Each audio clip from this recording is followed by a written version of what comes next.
중북산에 오신 여러분들을 환영하고 축복합니다. 하나님께서 또 새로운 날을 허락하셨는데요. 새로운 날을 걸맞는 새로운 은혜로 오늘 하루 우리 인생을 지킬 줄 믿습니다.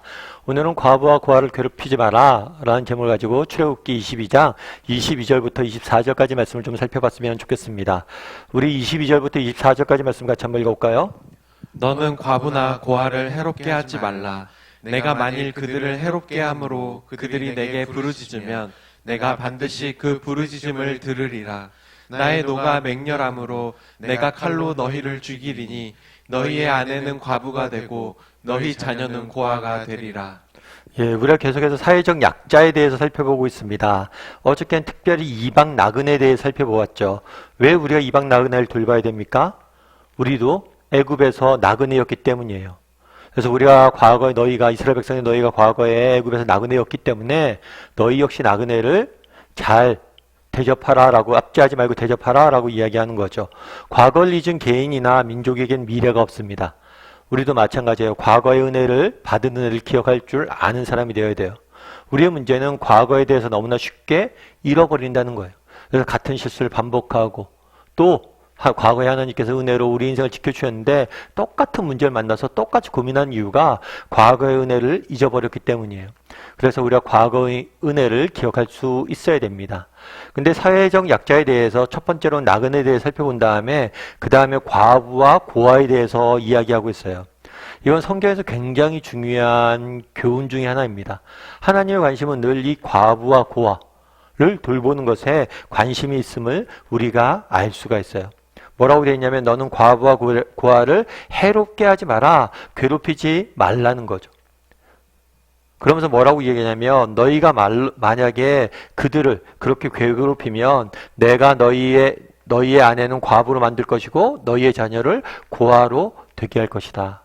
너희가 과부와 고아를 괴롭히면 내가 동일하게 너희에게도 뭐예요? 너희를 과부와 고아로 만들 것이란 거죠. 그만큼 강력하게 경고하고 있는 것을 우리가 알 수 있습니다. 근데 우리가 여기서 발견할 수 있는 있는 사실이 있어요. 그건 뭐냐면 역지사지의 정신입니다. 역지사지가 뭐냐면 내가 다른 사람의 입장에서 되어서 생각해 보라는 거예요. 너희들 왜 과부와 고아를 괴롭히느냐? 너희가 과부와 고아를 괴롭히면 내가 너희를 과부와 고아로 만들 것이다. 실제로 만든다기보다는 너희가 한번 생각해 보라는 거예요. 너희가 과부와 고아가 됐다고 생각해 보라는 거예요.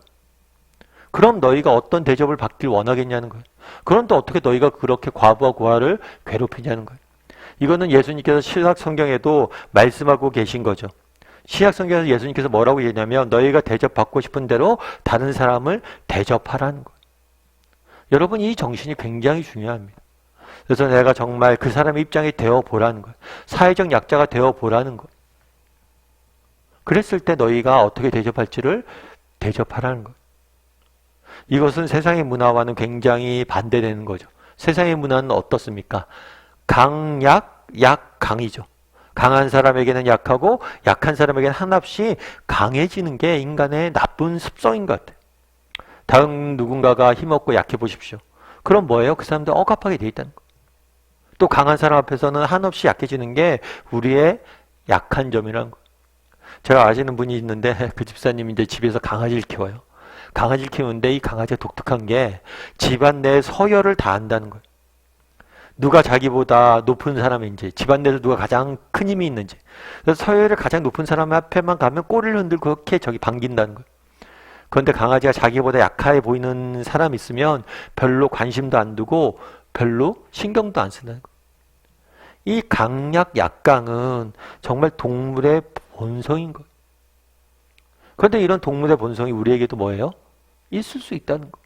아니, 우리 있다는 거예요.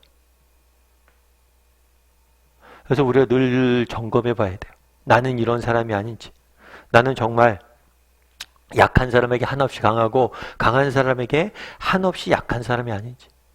그래서 늘 우리가 해야 될 건 뭐예요? 역지사지의 정신이.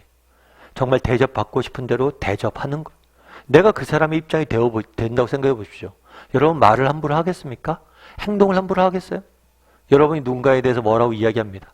그런데 다른 사람이 나에 대해서 그렇게 이야기한다고 생각해 보세요. 그렇게 쉽게 얘기하겠습니까? 그 사람의 입장에 대해서 우리가 생각하고 판단하고 말하는 습성들을 가져야 돼. 근데 제가 오늘 본문에서 되게 많이 와닿았던 건 뭐냐면 내게 부르짖으면 내가 반드시 그 부르짖음을 들으리라. 과부와 고아가 정말 자신에게 부르짖으면 내가 반드시 부르짖음을 들을 것이다. 참 이 말이 와닿았어요. 늘 하나님의 관심은 어디에 있어요? 연약한 자, 약한 자에게 있다는 거예요. 우리도 마찬가지예요. 우리 개인도 마찬가지예요. 정말 우리도 정말 하나님께서 우리를 정말 언제 가장 사랑하십니까? 우리의 기도에 언제 가장 우리 기도를 들으십니까? 정말 우리가 고난 중에 눈물 중에 아픔 중에 슬픔 중에 하나님 앞에 나갔을 때 우리가 부르짖을 때 우리가 신음으로 외칠 때 하나님 반드시 들으시는 분이란 거예요. 찰스 웨슬리라는 분이 계세요. 존 웨슬리라는 분이 계세요. 이분은 감리교를 만드신 창시자죠.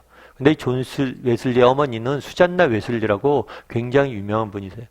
11명의 자녀를 믿음 안에 잘 양육한 그래서 대표적인 어머니상으로도 많이 서양에서 존경받는 분이세요. 그래서 이 수잔나 웨슬리가 11명의 자녀를 키웠는데 11명의 자녀가 하나님 앞에서 다 정말 한결같이 쓰임 받았거든요. 그래서 한번 어느 기자가 와서 물어봤어요. 뭐라고 물었냐면 11명의 자녀들이 정말 하나님 앞에서 이렇게 믿음 안에 잘 성장해가고 있는데 이 11명의 자녀들 중에서 누가 가장 제일 사랑스러운지 물은 거예요. 그래서 누가 제일 자기가 보기에 부모가 보기에 잘났냐는 거죠. 그런데 굉장히 어리석은 질문이죠. 근데 이 수잔나 웨슬리가 굉장히 현답을 냈어요. 우문현답을 냈어요. 뭐라고 얘기했냐면 집 나간 자녀가 있다면 그 자녀가 가장 사랑스럽고 아픈 자녀가 있다면 그 자녀가 가장 사랑스럽고 실패로 낙심한 사람이 있다면 그 자녀가 제일 신경 쓰입니다. 참 공감이 됐어요. 여러분 우리가 자녀를 사랑하죠. 정말 자녀를 사랑하는데 여러분 생각해 보세요.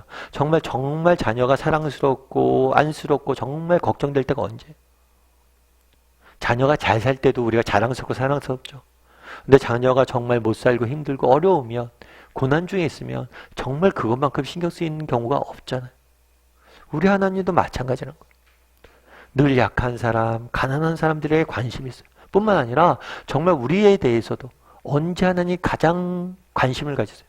우리가 고난 중에 있을 때 정말 우리가 뭐예요? 고난 중에 있고 어려움 중에 있고 눈물 중에 있고 아픔 중에 있을 때 우리에 대해서 가장 관심 갖고 사랑하고 우리를 아끼는 순간이란 거.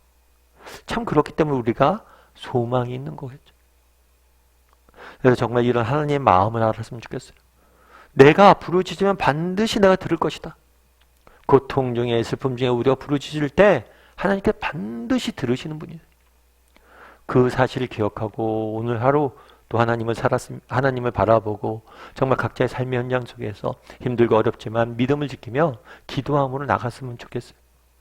그래서 오늘은 두 가지, 내게도 역지사지의 정신이 있는가? 정말 다른 사람의 입장에서 생각해 보려고 노력한 사람인지 한번 돌아봤으면 좋겠고 또 한 가지 더, 정말 하나님께서는 반드시 우리가 부르짖으면 들으실 분이세요. 우리의 신음소리조차도 들으시는 분이세요.